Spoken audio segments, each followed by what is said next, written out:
Hello students, BA part 1 home science का हमारा topic चल रहा था निर्णय प्रक्रिया में अब ये बात सामने है कि जब विरोधपूर्ण अवस्था आ जाती है, हमने ये वाली बात करी कि व्यक्तिगत निर्णय होता है और सामूहिक निर्णय होता है। सामूहिक निर्णय में किस तरह से पूरे परिवार का साथ लेना पड़ता है, पूरे परिवार का डिसीजन होता है, लॉन्ग टर्म गोल्स होते हैं। उनके लिए हमें अभी से अगर आगे चल के मकान बनाना है या विदेश में या बच्चे को उच्च शिक्षा कहीं करानी है तो उसकी प्लानिंग अभी से होगी और परिवार के हर सदस्य को उसके लिए कुछ सैक्रिफाइस, कुछ कॉम्प्रोमाइज़ करना पड़ेगा। अब सवाल ये पैदा होता है कि ऐसा ये बात बिल्कुल थ्योरेटिकल है कि हर निर्णय में सारे परिवार के सदस्य एक मत हों, ऐसा नहीं हो पाता है।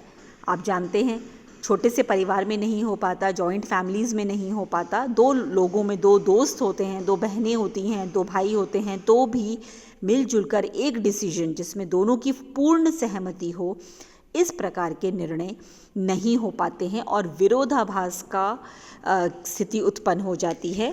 ये हम रोज़ देखते हैं। तो हम प्रैक्टिकल बात करते हैं। सिर्फ ये कह देना कि हाँ भाई सबको सामूहिक निर्णय लेना है, सबकी सहमति लेनी है, कह देने मात्र से नहीं होता।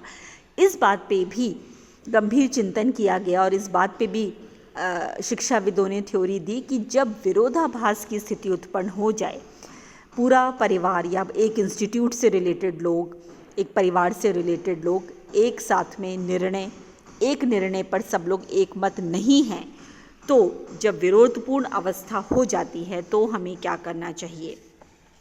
तो परिवार के सदस्यों में जब एक मत नहीं होता तो फॉले नाम के एक साइंटिस्ट हैं, उनका कहना है कि क्योंकि परिवार के प्रत्येक व्यक्ति की समस्या वो अपने ढंग से देखता है, उस पर अपने ढंग से विचार करता है, अपने तरीके से सुझाव देता है।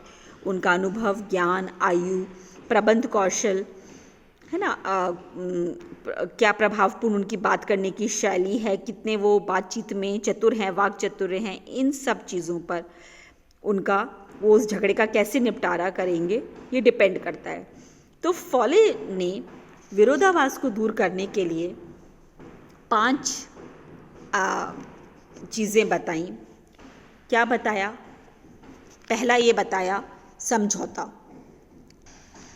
पहला उन्होंने बताया कि विरोधपूर्ण स्थिति जब उत्पन्न होती है उससे निपटने के लिए समझौता एक अच्छा तरीका होता है। जब परिवार के सदस्य समझौते के द्वारा उस विवाद को खत्म करने के लिए कोई ठोस निर्णय लेते हैं, ऐसी स्थिति संतोषप्रद मानी जाती है जिसमें दोनों पक्ष स्वेच्छा से समर्पण कर दें तथा कुछ अपना अहम है, अपनी इच्छा है, अपनी भिन्नताएं, रुचियां, मान्यताओं को छोड़कर दूसरे पक्ष की रुचि, उसकी पसंद है, उसकी मान्यता को स्वीकार करते हुए और अपना समर्पण कर दें।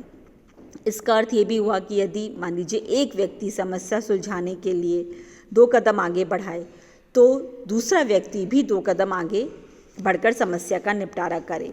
इससे क्या होगा, एक दूसरे की भावनाओं को ठेस नहीं पहुंचती और दोनों पक्ष का जो आत्मसम्मान है वो भी बना रहता है। तो ये होता है जब एक समर्पण कर दे। लेकिन कभी कभी ऐसी स्थिति में द्वंद्व की संभावना भी हो जाती है, क्योंकि जो व्यक्ति समर्पण करता है वह एक बार तो समर्पण कर देता है, लेकिन बार बार यदि यही हो कि एक व्यक्ति अपनी बात घर में शांति बनाए रखने के लिए या सम्मानपूर्वक अपनी बात को नहीं रखे और समझौता करता जाए, तो कुछ समय में उस व्यक्ति में कुंठा उत्पन्न हो सकती है और फिर ये पारिवारिक स्वास्थ्य के लिए आगे चलकर ठीक नहीं होता। दूसरी स्थिति है, ये हो गया समझौता। दूसरी स्थिति है संघर्ष तथा एक पक्ष की विजय। इसमें क्या है, कई बार जब विरोधपूर्ण स्थिति से निपटने के लिए सत्ता अधिकार का उपयोग करना आवश्यक हो जाता है। जब एक पक्ष क्या करता है, बलपूर्वक, घर में ऐसा अक्सर हो, आपने देखा होगा, मम्मी से कई बार तो वो कह देंगी अच्छा ठीक है चल, वो आपकी आपकी ज़िद रखने के लिए अपना समर्पण कर देती हैं कि ठीक है तुम ये चाहती हो तो हम ये कर लेंगे। किंतु कई बार क्या होता है, बलपूर्वक कि नहीं, तुम्हारी चाहे कुछ भी इच्छा हो, तुम कुछ भी सोचो, होगा तो वही जो मैंने सोचा है। इस तरह से होता होगा आप सभी के साथ कई बार।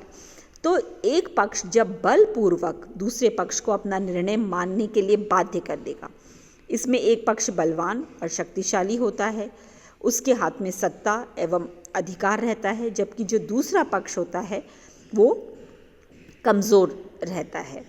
ठीक है, यह उदाहरण आप अपने कई बार परिवार में पिताजी जो हैं या दादाजी हैं उनका कहना सब मानेंगे, आपके पिताजी भी मानेंगे, ताऊ जी भी मानेंगे, चाचा जी भी मानेंगे।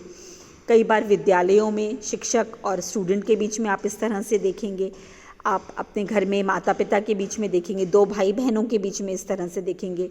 कई बार इवन मित्रों के गुट में भी किसी एक मित्र का हावी होना और अपने डिसीजंस पूरे गुट पे डाल देना, ये भी हमको इस तरीके की स्थिति देखनी पड़ती है। यद्यपि इस स्थिति में जो दूसरा पक्ष है वो पहले पक्ष के निर्णय को मान लेता है, स्वीकार करता है, परंतु अंतर मन में उसके में ज़बरदस्त विरोध की भावना हमेशा रहती है। वो जो दूसरा पक्ष है वो हमेशा असंतुष्ट रहता है, उसके भीतर अशांति की चिंगारी जलती रहती है।